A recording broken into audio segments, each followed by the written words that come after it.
shooting 4K video at 60 frames per second with an action camera is now possible at the price of just $140. The popular V50 series has a new member, the Elite. Money.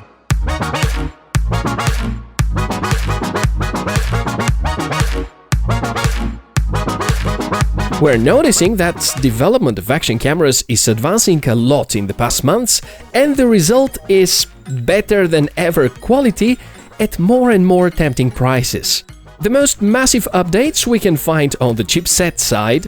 This is where the higher frame rates and the better stabilization may come from. The V50 Elite is an upgrade to the Pro with exactly that: more frames per second, some better features, keeping the well-known good quality, and possibly adding a new member to your shortlist if you're on the hunt for a new action camera. I'm a fan of Akaso's branding ever since they've shown the first V50. The series have become famous for being affordable, and despite budget-friendly, they offer very good image quality and a lot, really a lot of accessories. Unboxing experience feels premium here too. As usual, among the mounts, there's a little tripod and 2 batteries with a dual charger. Also, a convenient bracelet to serve the voice commands and act as a remote controller. The camera is packed in a waterproof case, allowing you to dive by 40 meters. Easy to use mechanism, and it feels of good quality. The design of the V50 Elite is solid too. All plastic body with rubberized coating for better grip and feel, similar texture to the Pro model, and it somehow reminds me of the Thieye T5e. Note that it is one of the first action cams that do arrive with a screen protector, which is factory applied. You only need to peel off the top layer. I truly hate screens with scratches, and getting a custom screen protector is one of the first things I do as soon as I get an action camera. Arijit, he's one of the most active action cam community fans. He was the first to notice that a few weeks ago.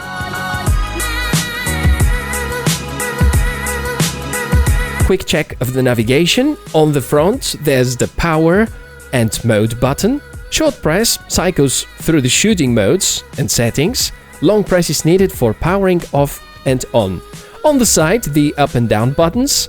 The shutter on the top, which can also activate the Wi-Fi if you deep press it for more than a second.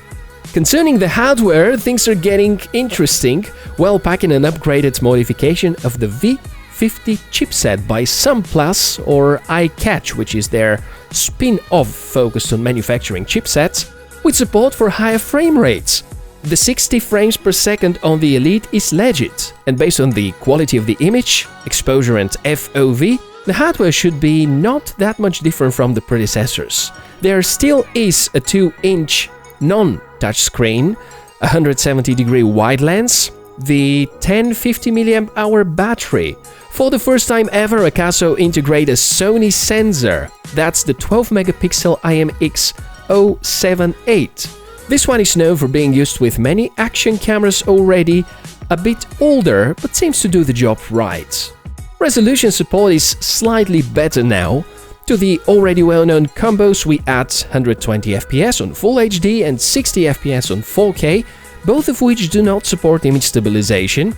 The 1080p resolution in particular gives you awesome possibilities for getting cinematic-looking slow motion. Because the difference of the quality between 60 and 120 FPS is quite huge, adding some visual effects and color grading is a good idea so that it masks the quality decrease. The original of what you just saw looks kind of pale in its raw form. The addition of 4K at 60 FPS is more of a marketing upgrade, so that Akaso can better position and justify the price bump of the Elite, but if you combine it with the gimbal, it is well worth it. That's a little funny. You can buy the Elite and a good gimbal, and you will still have around $100 to spend instead of investing in a GoPro. But the Hero 7 Black, for example, has a lot more features that can be attractive to people with higher demands, like a touchscreen, 240 FPS on Full HD, and way better stabilization. The feature is called Hyper Smooth and gives you indeed a gimbal-like steadiness of the video. The stabilization of the Akaso V50 Elite is just alright, better than the V50 Pro, but not even close to what the Hero 7 is capable of. Image quality, also not that close. My favorite option of the latest Hero series is the flat color mode, which gives room for a lot of post-production color adjustments, and there's no such thing on the Akaso. On the other side, the Elite offers very good and balanced colors, good dynamic range, great with a little bit of noise. And if you're not one of these people that always needs to edit the recordings, it is quite good. The shooting modes are enough to satisfy even the picky users. Besides the video and slow motion, you can record a video at increased speed. There's a time-lapse feature with increments between 1 and 60 seconds and some picture controls. Photos can be as big as 20 megapixels, and this arrives with some interpolation, but I have to admit they look good as long as you give about 30 centimeters focus distance. You probably know that action cameras have fixed focus, which is fine between around 1 foot or 30 centimeters and infinity. So far so good. Time for an audio check. And while you're listening to the quality of the microphones, let me bring some more facts on the table. The first thing, 2 modes for audio recording. The first one is the stereo, which of course has better frequency response and would capture more sounds in a better way. The second one is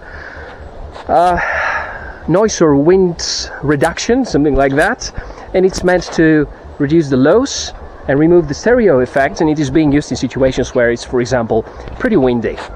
Other than that, the port on the side does not support any external microphones.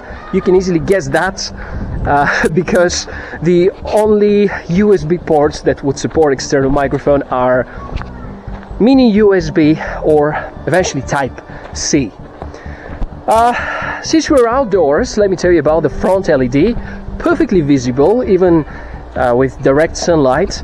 There's no front display. Quite unfortunately, this thing which says 4K at 60 FPS is just a gimmick. I told you about the display, which is rather pale, not as bright as the displays on most of the recent action cams, but still this one is pretty fun to use outdoors. More samples.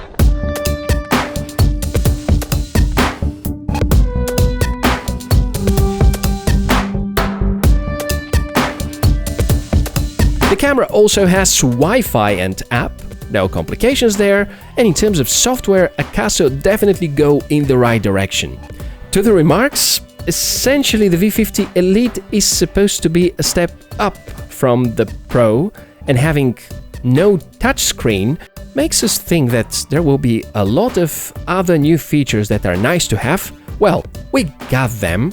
Navigation is really good despite not being touch, and you may reach pretty much every single feature within a few seconds. I was hoping to see a cheap version of the famous time warp feature, which is something like hyperlapse with image stabilization.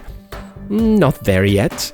Night and low light footage could be a bit better, but this is at the end an action camera, and having such a small sensor comes at a cost. And most of the actions we want to shoot are anyways happening in daylight. You can see the performance at night, side by side with the Hero 7. There's much more details on the 3 times more expensive device, and despite that, neither of those qualifies for good-looking night footage. We're not over yet, speaking of cool features. Here is one more. Wrist compatible bracelet and remote controller. It's Bluetooth based, so the first thing you gotta do is to go to the settings of the camera, enable the Bluetooth connectivity, then long press this red button until you can see the LED illumination, and once they're connected you could control the camera with the buttons over here. There also are a few available commands, and I need to cheat because I forgot them, but you have action start video, which is already running. You've got, not gonna mention it now because it's gonna stop the recording. You have action photo, and camera turn off. That all brings us back to our starting point, the price. It is the end of 2018 when I'm making this review, and there are a very few cameras that can do 60 frames per second while recording at 4K. The Akaso V50 Elite is one of them. It costs twice less than the SJ8 Pro and 3 times less than the Hero 7. Sure, not as many features, not as good image stabilization, but for everyday use and targeting the best balance between price and features, right now impossible to beat. Well played, Akaso, well played. That's been all for this episode. Thanks a lot for watching, and see you around. I've got these monsters in my head.